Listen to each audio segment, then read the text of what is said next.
Jaya Radha Madhava Kunja Vihari Jaya Radha Madhava Kunja Vihari Jaya Radha Madhava Kunja Vihari Jaya Radha Madhava Kunja Vihari Gopi Jana Vallabha Girivardhari Gopi Jana Vallabha Girivaradari Gopi Jana Vallabha Girivardhari Gopi Jana Vallabha Girivaradari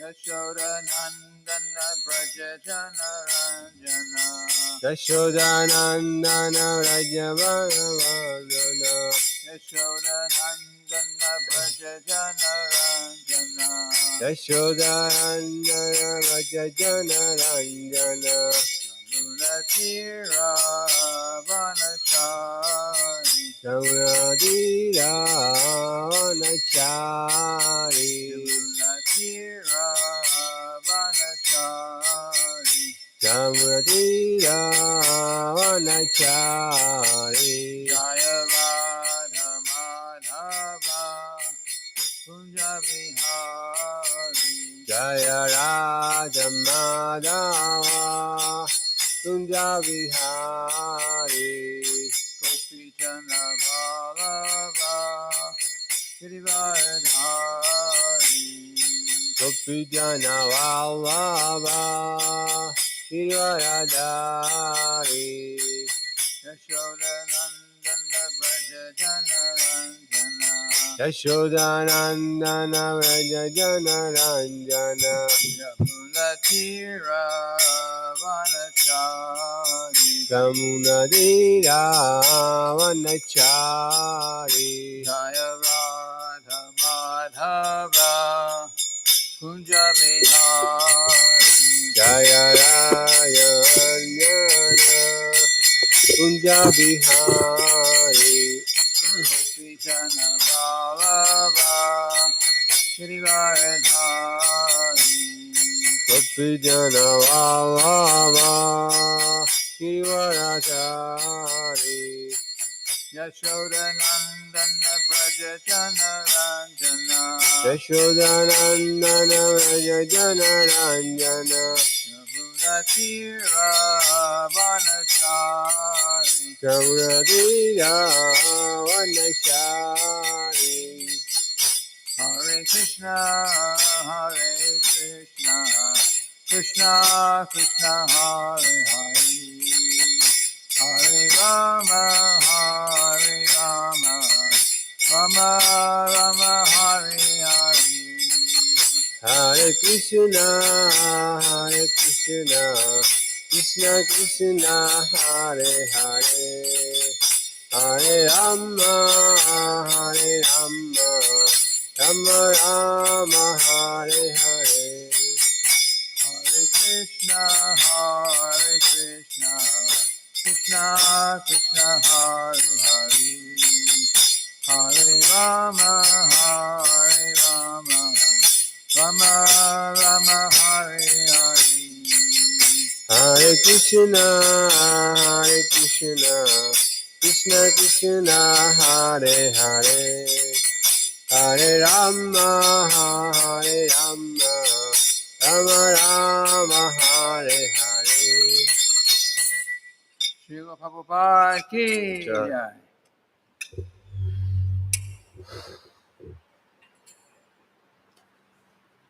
Om Namo Bhagavate Vasudevaya. Om Namo Bhagavate Vasudevaya Om Namo Bhagavate Vasudevaya. Vasudevaya Om Namo Bhagavate Vasudevaya. Om Namo Bhagavate Vasudevaya. It's good to have all the assembled devotees here today. Okay, we're reading from the Srimad-bhagavatam. We are starting the new chapter today. This is 8th Canto, Chapter 9, and we'll be covering verses 1 to 3. We'll just be chanting the verse number 1, but there's some others without purports, so we'll go like that.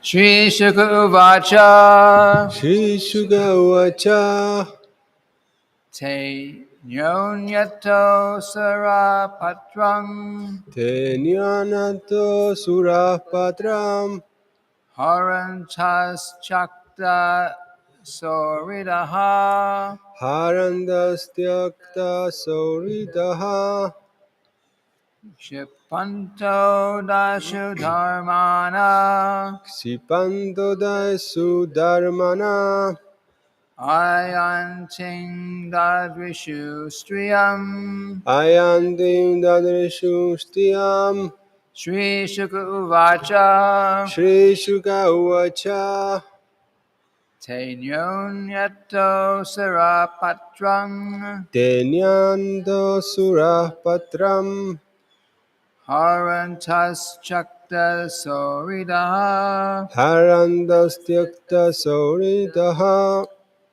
Shipanto Dashu Dharmana Shipando Dasu Dharmana Ayanting Dadrishu Striyam Ayantim Dadushistriyam Shri Shuka Uvacha Shri Shuka Uvacha Te Nyonyato Sarapatrang Tenyananto Surapatram Harantas Chakta Soridaha Harandastyakta Sauridaha Shipanto Dashu Dharmana Shipando Dasyu Dharmana Ayanting Dadvishu Striyam Ayantim Dadusustiyam Shri Suga Uvacha Shri Shuka Uvacha Tenyanto Surapatram Te Nyonyato Sarapatrang Harandastaikta Saurta Harantas Chakta Soridaha Kshipanto Dasya Dharmana Shipanto Dashu Dharmana Ayantim Dadarshustriyam Ayanting Dadvishu Striyam Shri Shuka Uvacha Shri Shuka Uvacha Yonyato Sura Patram Tenyanto Surapatram Harantastyakta Sauridaha Harandastyakta Sauridaha Shipanto Dasyu Dharmana Shipanto Dasyo Dharmana Ayantim Dadrishu Striyam Ayantim Dadarshushtiyam. Word for word synonyms.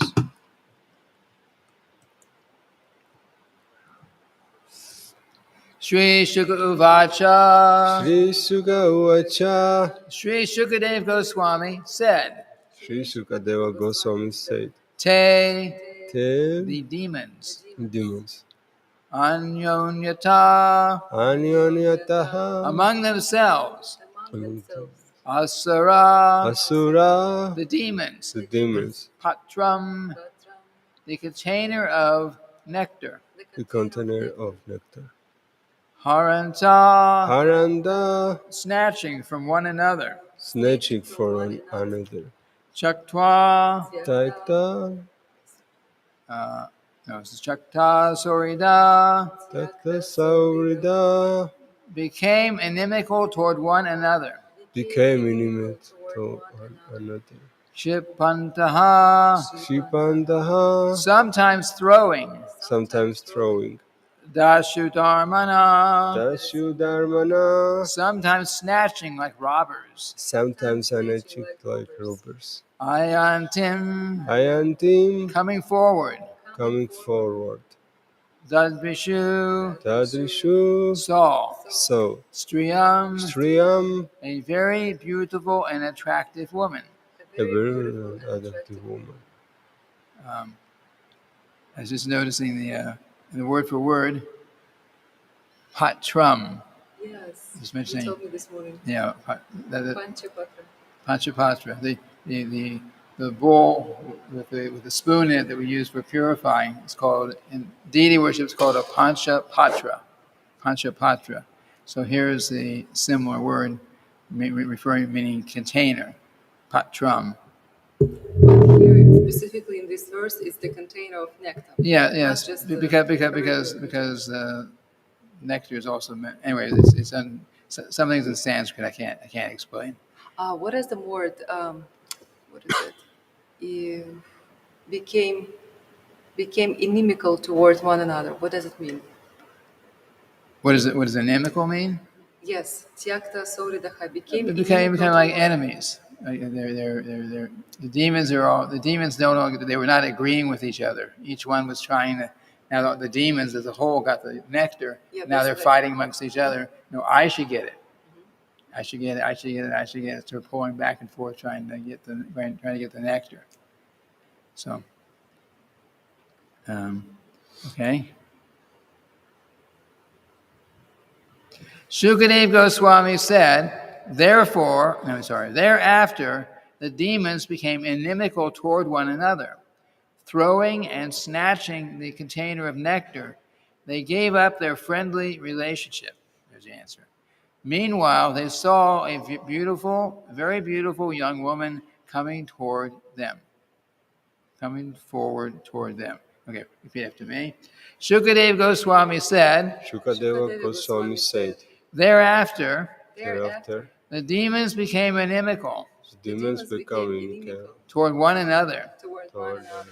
throwing and snatching the container of nectar. Throwing and snatching snatching the container of nectar. nectar. They gave up their friendly relationship. They They gave up their their friendly friendly relationship. relationship.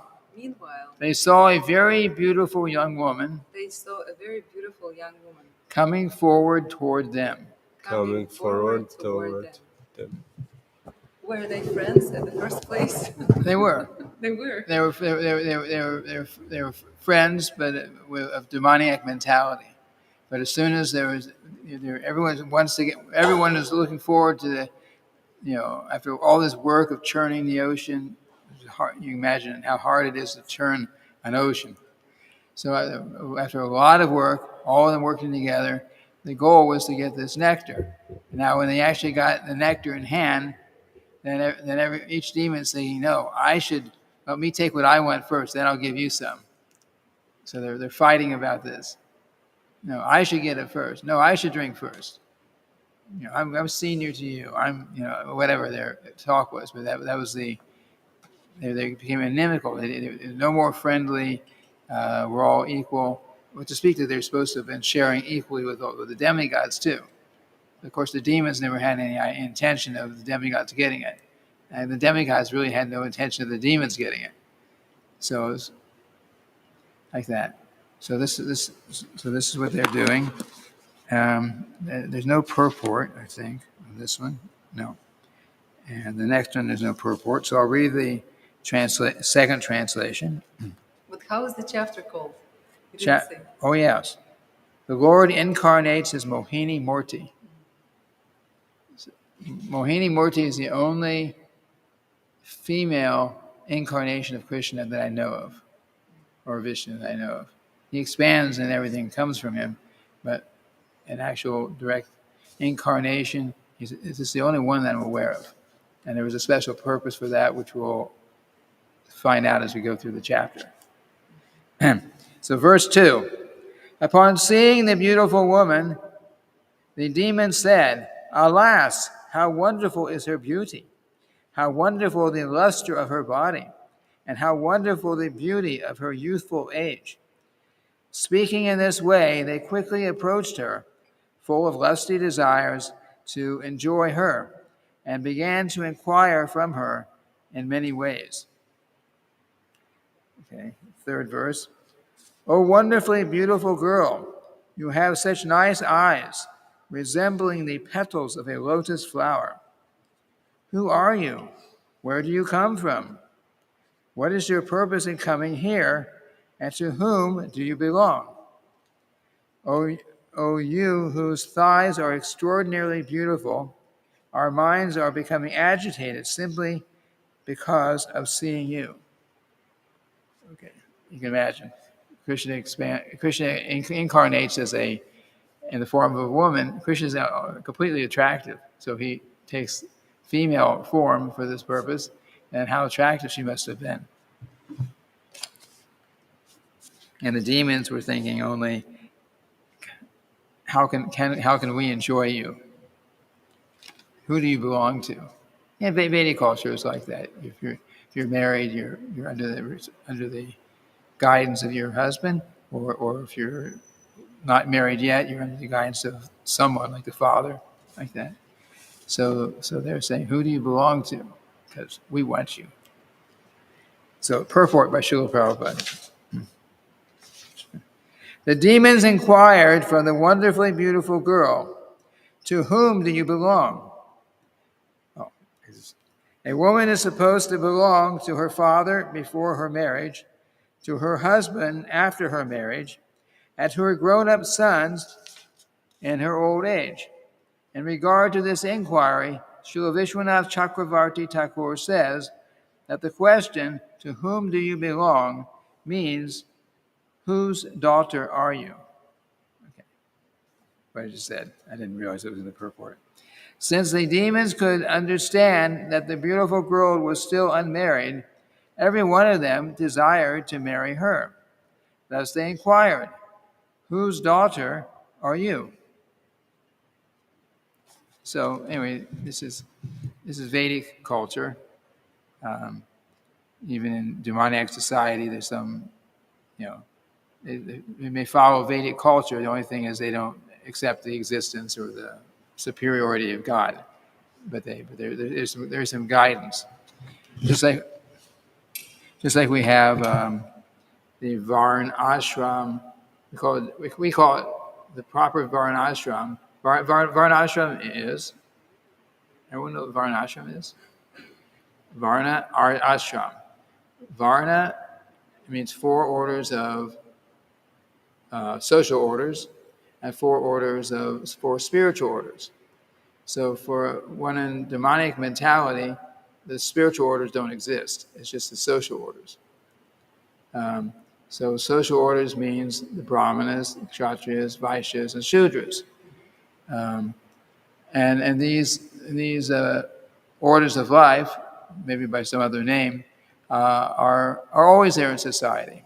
And even if someone doesn't accept even if someone does not accept the Vedas or the Vedic culture in general, the tendency is there. Social orders means everyone has their nature. Every human being has some nature.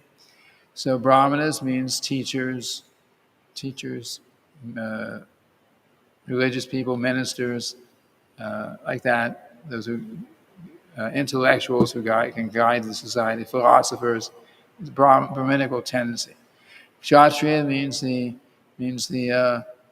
Kshatriyas. They were basically, it was the kings and the administrative class.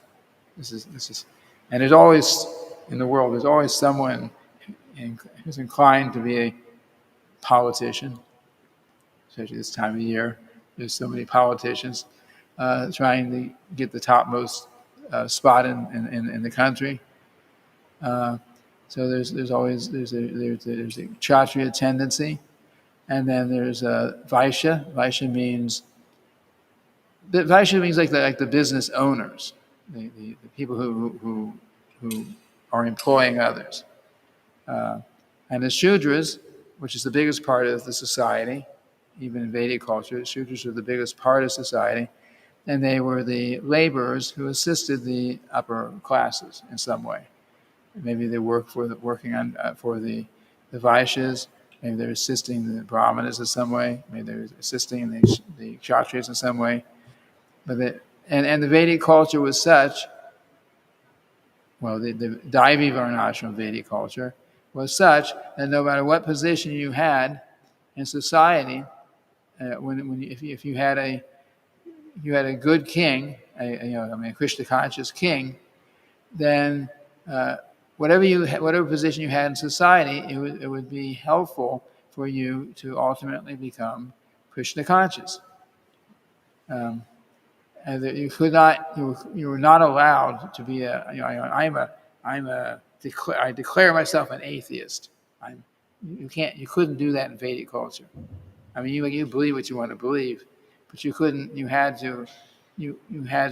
couldn't go out and preach atheism. You get in a lot of problems because you didn't matter. You could follow this faith or that faith, but it's just to say that God does not exist or that we should not worship God. It was illegal because it would be completely destroy the society. So. So the Daivi Varnashram means that you have all these orders of life, and then you have your ashrams.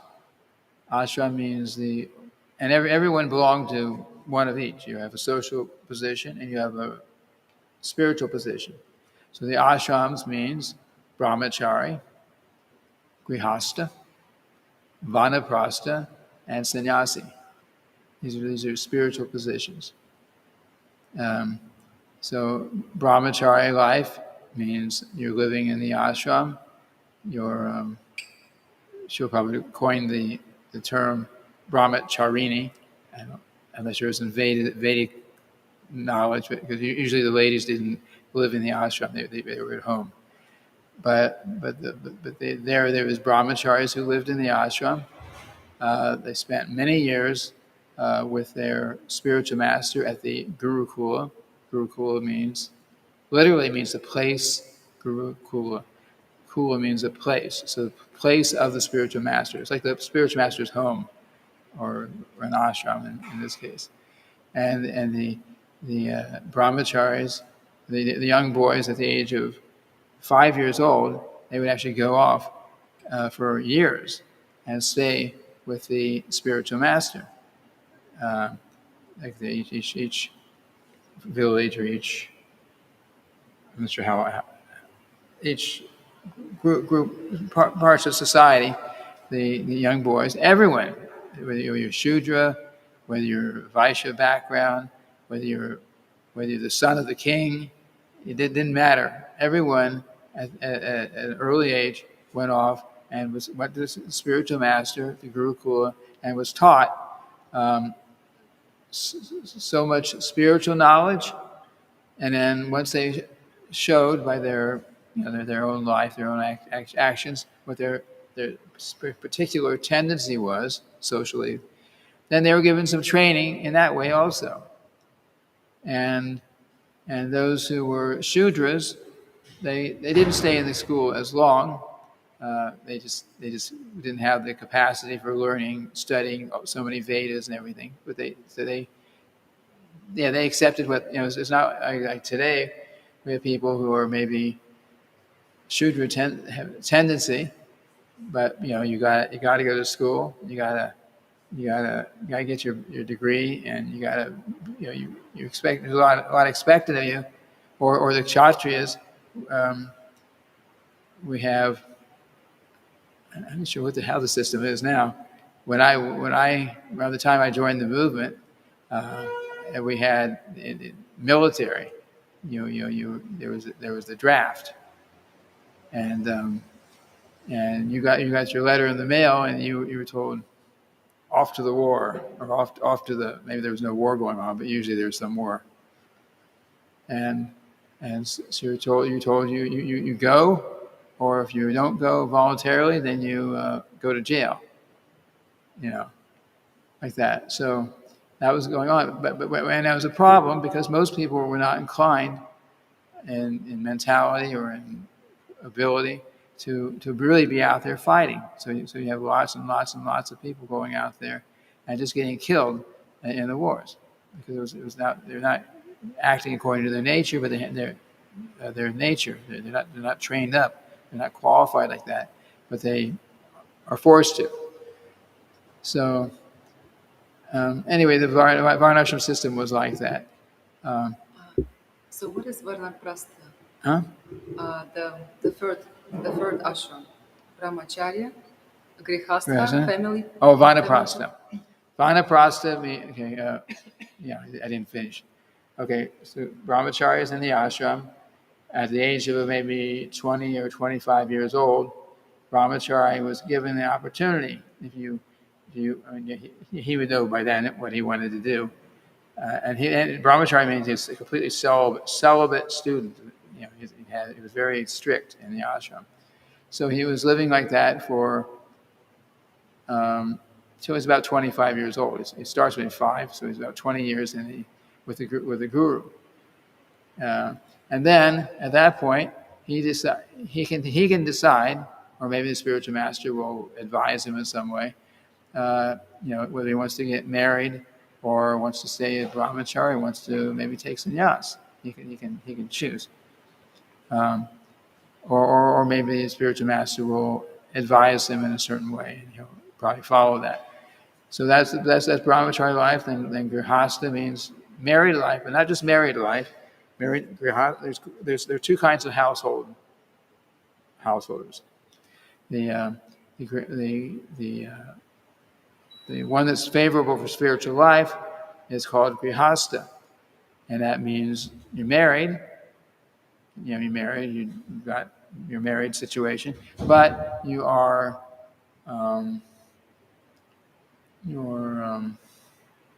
but your whole goal of life, you, your family, your whole purpose in life, in that Grihastha ashram, is let's work together and become Krishna conscious. Let's work together, putting Krishna, God in the center of our lives, and see how we can make spiritual advancement and hopefully go back home, back to Godhead in this lifetime. That's Grihastha life. And then there's the other household life, which is Grihameti. And Grihameti means you're married, but it's basically what goes on in married life in the world in general. You're married, and you're living together, but your whole purpose in life is just to my enjoyment. We're not very interested in. We're not married to try to please God. Just like in a Grihastha ashram, the husband and wife should be like sex is there always a big what do you call it, a prize, and it's something that people who are married are probably look for. So in Grihastha ashram, it's there, but it's there for the purpose of having children, and children that you're going to actually raise the children and help them to become God conscious, Krishna conscious. That's the purpose of the Grihastha ashram. And Grihameti, not Grihameti ashram, it's just Grihameti situation. Then so many children come.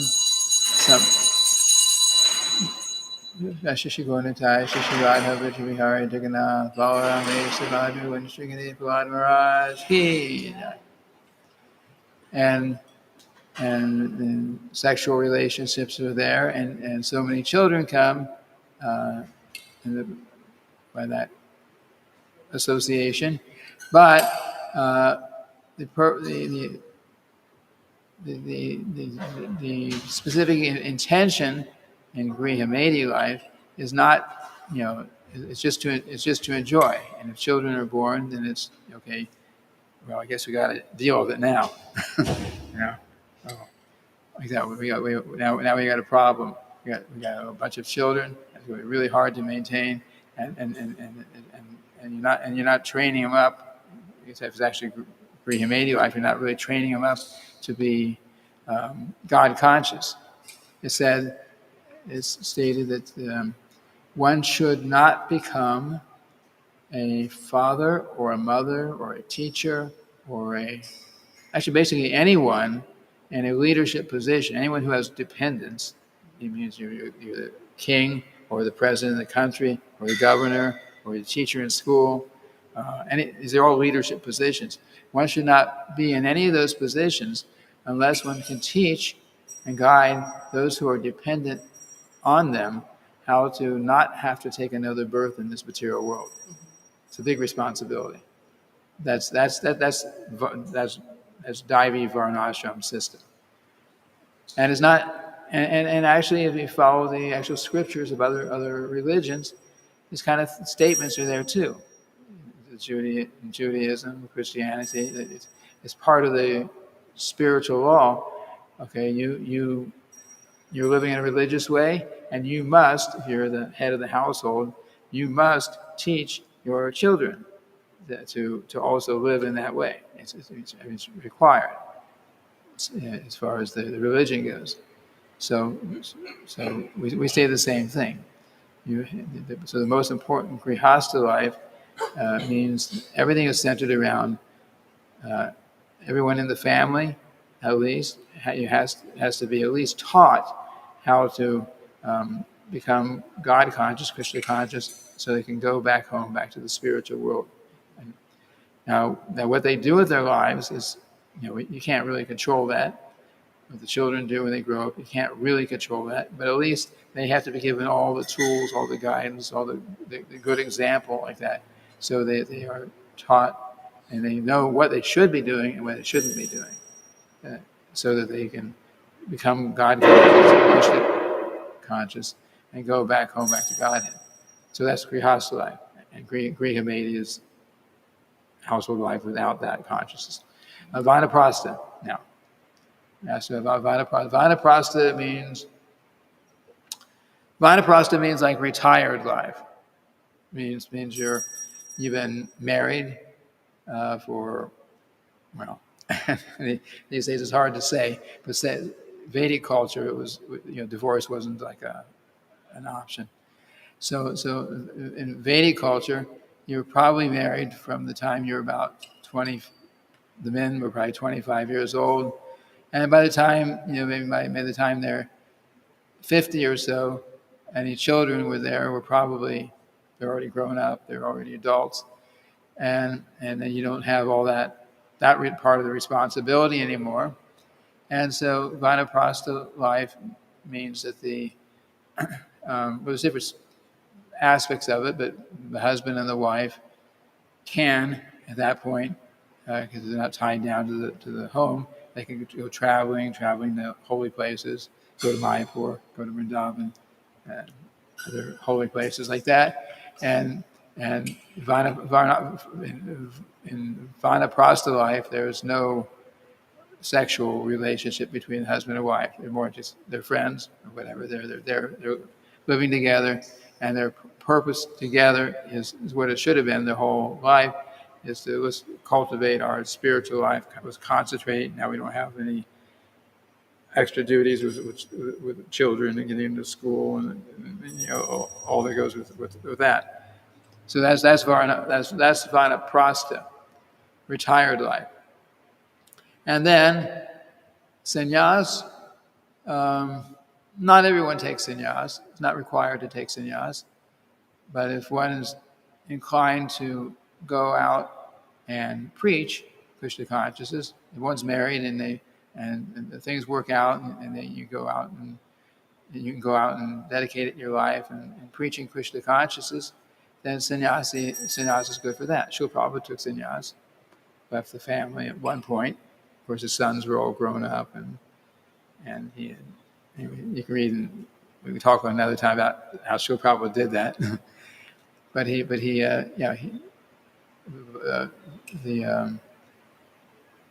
sannyas is there for that purpose. But one should not say, "Oh, okay, I'm gonna be a Vanaprastha, I want to be a sannyasi just so I can get out of the disturbance of the other ashram that I'm in right now." Because if you have that mentality, then you'll probably still have that same. Your mind is your consciousness is not where it's supposed to be, and then you're going to get yourself in trouble by getting into some other some bad association. So, but when one has practiced his whole life Krishna consciousness, then vanaprastha is good, and sannyas if you're inclined in that way. But or someone can remain as with husband and wife until the end of life and practice Krishna consciousness. There's no it's not required one way or the other. So that's brahmachari, vanaprastha, brahmachari, grihastha, vanaprastha, and sannyasi, and then the other orders of life. You basically we all have a tendency to some kind of tendency socially, but the idea in Vedic culture is that you do that according to there's a lot of guidelines of how the brahmanas should act, kshatriyas should act. Like the Bhagavad Gita says, the nature of brahmanas are peacefulness, self-control, austerity, purity, and so on like that. Those who are inclined as kshatriyas are more inclined towards actually protecting others. They shouldn't be politician. So kshatriya sort of relates to you're the president or king or something like that, but your mood needs to be in that order of life. Your mood needs to be how I can help others to become God conscious. You can't. It's not what we have today. Basically, is everyone, the whole society is like on its head. The whole society is upside down. The brahmanas are supposed to be at the top, but the brahmanas are brahmanas means like here we're ISKCON, we're a Brahminical society, but people in general think here these us kind of people are those who dropped out of society, we're not going to do anything, and those who are actually have Shudra tendency are getting into high positions in controlling the countries and controlling the world. So it's all upside down. What is Shudra's mentality? To serve the senior? The natural mentality, the proper mentality, is they're serving the upper classes. But Shudra also means Brahmanas have a tendency towards motive goodness, like when you following the regular principles, for example.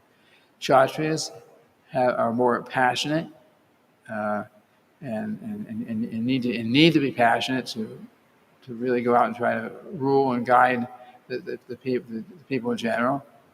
The Vaishyas, Bhagavad Gita says, it's a mixed modes of passion and ignorance. So you got to have some passion to. So it's like running a business. Not going to go anywhere unless you have some energy, put some energy into it, some passion like that.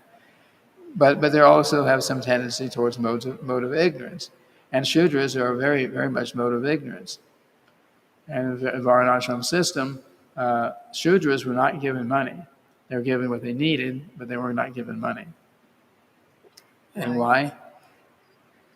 Why? Because Shudra, the tendency is, a lot of people who are of Shudra mentality, Shudra consciousness, if they get money, first thing they're going to do is they're going to go out and buy some liquor or, do things that are not good for them, physically or spiritually. Just like I had experience once when I was, I don't know, maybe 12 years old or so. Maybe it was a little older than that, 15, 16 years old.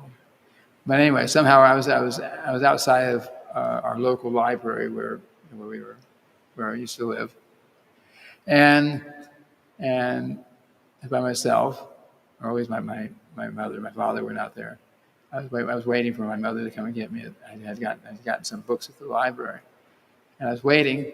And while I was waiting there, some man came up. He was pretty bad. He was all dressed in raggedy clothes, and he came up to me and told some story about it. He had just gotten off the train, and somebody beat him up. And he looked pretty bad. And he just wanted he said, can you just give me 25 cents? I just want to get some food. So today we would call such a person a bum, homeless person, but somebody who actually likes to be in that condition. So he came to me like that. I'd never seen such a person before at that point in my life. And I said, well, I don't have a quarter. I had $1. I said, I gave him $1. I said, use it wisely. So what did he do? The first thing he did was walk straight across the street, the other corner, to a liquor store, bought something, whatever he could buy with $1, little bottles like that. And then he came back over and he approached somebody else. And after I gave him the $1, one old lady behind me was talking to her friend. She was saying, he's been doing that all day, one person after another. Then I realized I made a mistake, but I didn't. It's the first time. I didn't know. So, but that's Shudra tendency. So if you have an opportunity, Shudra is not given money. They're given everything they need. They're given clothing. They're given whatever they need, and in reciprocation, they're serving whoever they happen to be serving in the society. That was their position, and they were happy. They had what they needed. No one had to be on government welfare like that. So maybe, I'm not exactly sure how the system exactly worked, but they were not given money. Who they worked for would provide the things that they needed, without giving money that they might misspend. That was the point. But that's because they were Shudras, and their tendency would be to misuse money if they had the opportunity, because their real internal desire was kind of low consciousness. Yeah, even if they have money, when they have money, they cannot handle them properly. You cannot handle what? They cannot handle money properly. If they get money, they cannot handle them. Yeah. And some people have a tendency to like to, as we see so many homeless people, but some people have a tendency like that. I know there was a devotee and some devotees in India years ago who somehow got a big building donated, and they're thinking, okay, we're going to make this building available, and all these homeless people, they've got a place to live. And they went around and they found all these homeless people, and they said, here, you can move in here, you can move in here, for free. But in due course of time, what the devotees realized, was most of those people who were homeless and were out there, they wanted to be homeless. They liked being out there. They liked being out there,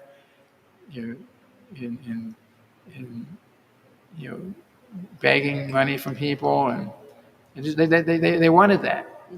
Some of them they got the room, and they said, okay, maybe they said, okay, I'll let you stay here. You pay me some money, but I'm gonna stay outside. They did like that. So it became they're enjoying their lifestyle. Yeah, they did. They thought they're thinking that they're enjoying it. Yes, I mean they're in their mind they're enjoying it. They wanted that kind of life. So sometimes we see people who are homeless. Everywhere, yeah. You see someone who's homeless, but if you say, "Are you?" If I give you a job, can you do the job?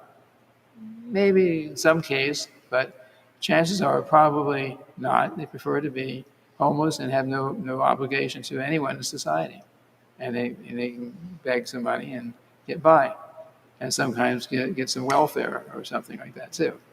So the tendency is there. So this is basically a Shudra mentality, and that's why Shudras were not given money, but they were taken care of. And of course, they had to do their job. They had to do whoever they were serving the society.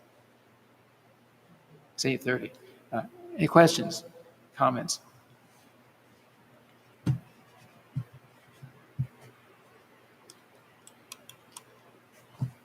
So probably these four societal classes are referred to four levels of consciousness, right?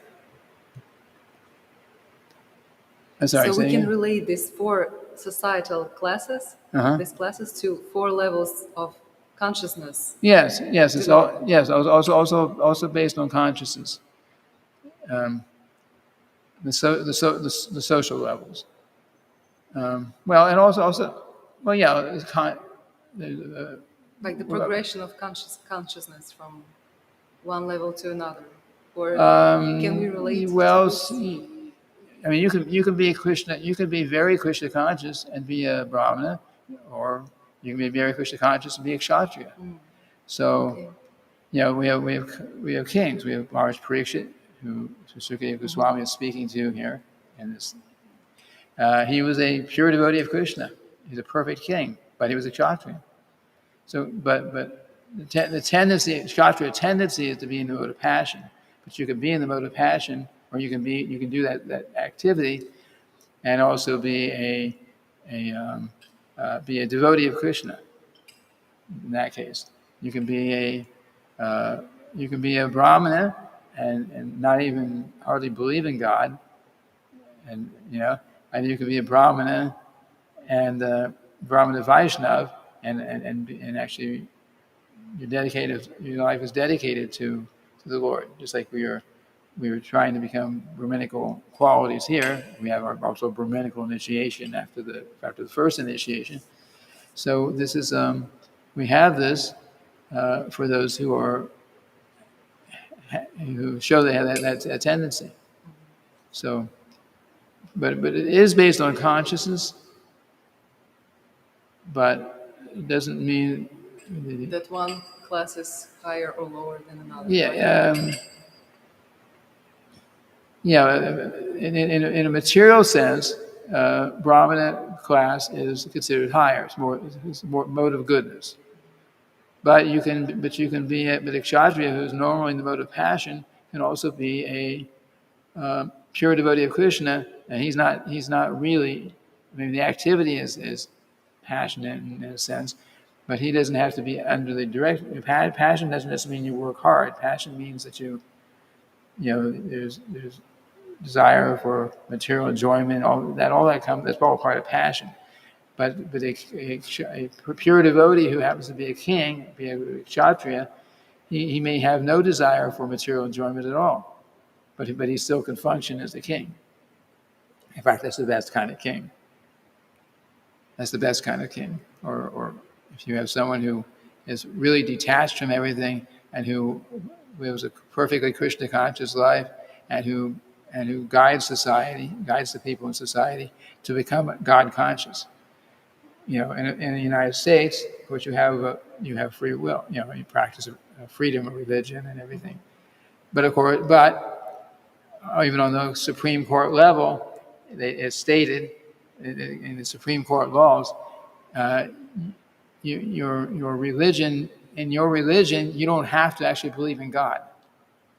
You can be an atheist and say, my religion is atheism. This actually is in the law. Yeah. So it seems kind of hard, but They that was. contradict each other. Even still nowadays on the banknote it says, "In God we trust." Yeah, so far. So far. So far. Yeah, one day we'll see if this gets taken out. The United States was founded on the idea of God being the center, but as things get degraded more and more, so at one point maybe they'll take that off and say we're being the word All right. like that. Okay. And there was a comment here. Oli Lakar. Thank you, Prabhu. Unfortunately, a lot of mundane religions may not take into consideration that ahimsa is as essential. It's a fact. You say it there. Can you repeat it, please? It says, the message is, thank you, Prabhu. Unfortunately, a lot of mundane religions may not take into consideration that ahimsa is essential. So ahimsa means nonviolence. Oh yes. ahimsa, ahimsa. Ahimsa. So yeah, it's a fact. It's practically it almost seems like you're irreligious by being ahimsa. It's built into the religions, not the original teachings. If you actually go back to the original teachings of all the Christianity and Judaism and Islam, the original teachings really encouraged being vegetarian, being nonviolent. But what's being practiced, but they all had to say, like Prophet Muhammad, he encouraged his followers. The best thing is you're vegetarian. Best thing.